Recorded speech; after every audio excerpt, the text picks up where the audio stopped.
So as I said, I've basically got all the parts here for this gun in a tote. These work really well for what I do as far as once guns are disassembled. But the customer had an old GI style Colt type slide that's stainless. And he wants to mill that for a red dot, tri-top it. We'll do a dovetail on the front for a Novak style sight. But the frame for this is a Foster. Actually, Foster is Caspian, and they call it their blemish line. And I can tell you this is the third one of these that I've purchased, the Foster. And I haven't found their blemish yet. So whatever their quality control is, it's pretty damn good, because I can't find anything on this. Like I said, the third one. So it's going to be a stainless gun. The first thing we want to do is try our slide to fit. Now, I did already try this before I started the video, just because I almost forgot to start the video. And we actually have a it actually slides through, and then it gets really, really tight right there. So we're going to need to do a minimal amount of stoning on this gun to get it fit to where it will just glide. So that's what we're going to be looking for, is just to glide. So I'm going to grab a fixture that I made and a stone, and come back and we'll show you how you do this. You do have to have the extractor, or the ejector rather, out. It will not, this fixture will not work with the ejector in, and you'll see why here in just a second. So let me grab that stuff and we will get started on fitting. This shouldn't take very long. Okay, so this is the fixture that I was telling you about. You can see all I've done is mill a channel in it. This works great for what I do. You can drill and tap for a couple of set screws in here to hold your stone if you need to. And if you don't have a mill, you can actually buy almost this identical fixture from Everglades Ammo. I've seen them on there. I think it runs about 90 or 100 bucks. Comes with one stone. The stones are super thin.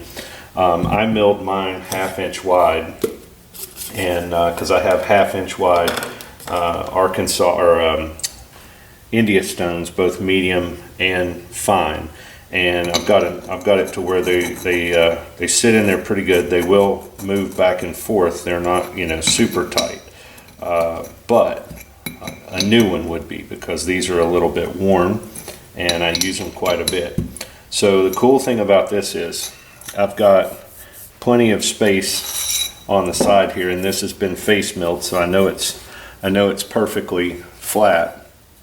But this is actually going to ride like so on the deck of the frame. And then with the stone in there, I'll kind of push in a little bit, and that will apply pressure to the rail. I cut the depth on it just enough so that when it's on, the stone does not go below the groove for the slide. And it also does not interfere with the plunger tube. This has an integral plunger tube. So I had to, you know, I like the guns with the integral plunger tube. Staking them is fine, but if it's permanent, then you don't have to worry about it unless you crush it. If you crush it, that's pretty much going to be a lot of work for you, so don't crush your plunger tube. But if you're not staking it, you shouldn't ever really run into an issue with that. So what I'll do is I'm just going to start with the fine stone, and I just keep pressure against the frame, and then I keep pressure down on the rail, and then my thumb holds the stone in place, and that should give me a very level cut. And I'll do this, and I've had them to where they were literally 3/1000ths of an inch that had to be removed, and rather than put it on the mill, I just take the time to stone it.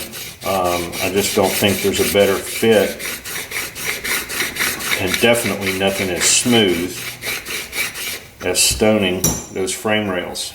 And I don't know if you'll be able to see that on the video, but that rail is already starting to really look kind of glassy. So I want to take both sides, but I want to just see, yeah, we've still got a ways to go, but same thing applies on the other side of the gun. It's going to ride just on the rail and on the deck, and we'll make some strokes.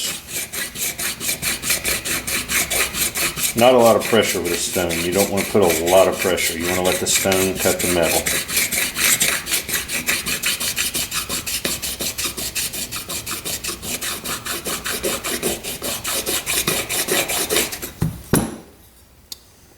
So that's getting a decent little cut, but I think I'm going to switch to a medium. I mean, we're close, but still a little ways to go. Actually, I'm going to stay with the fine. It's too close. So I'll do a little more on this side.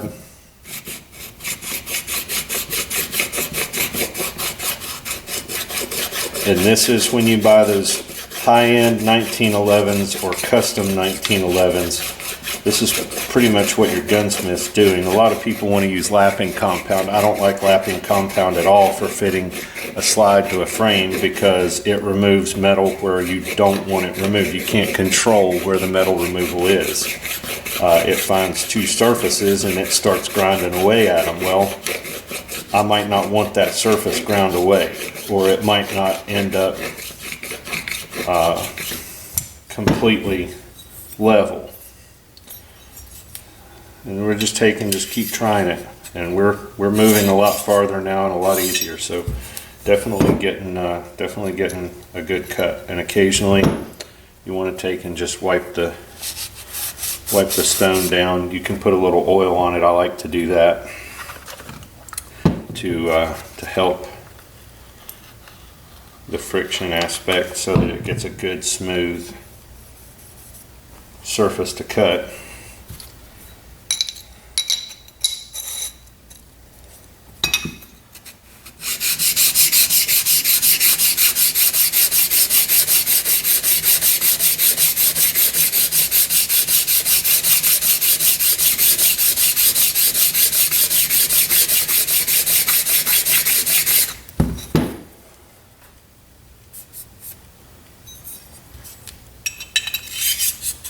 Oh yeah, we're getting close. So I'm going to go ahead and keep stoning this, and then I'll come back and show you the final product. Okay guys, so we're back, and I finished polishing the rails. We'll show you that fit in just a second, but one thing I want to do, I don't really want to remove any material, but I want to just run this deck to really smooth out some high spots, because there are some high spots in the deck, and that's okay. Because it's gonna, the slide rides on that as well. But I want to take and just put this on my Arkansas stone and just polish it to get a nice smooth finish on it. Not worried about it being perfect, just want to polish those high spots to reduce any friction. And I hit a few of them, primarily the front and the rear of the rails, but let's see how it fits.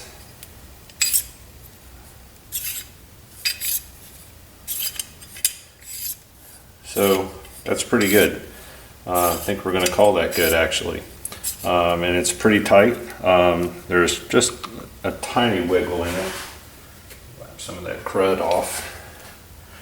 And I'm going to try to get this where you can see there's not much gap here between the rails of the frame and the slide, and it really it's got a little tick in the front, but I mean it just doesn't move. So this gun, when it's locked up, it's going to be locked up. So happy with that. Like I said, it falls both directions under its own weight. It does kind of hang at the back, but that's all right. We're going to have a recoil spring to push it back forward, and that's what we want right there.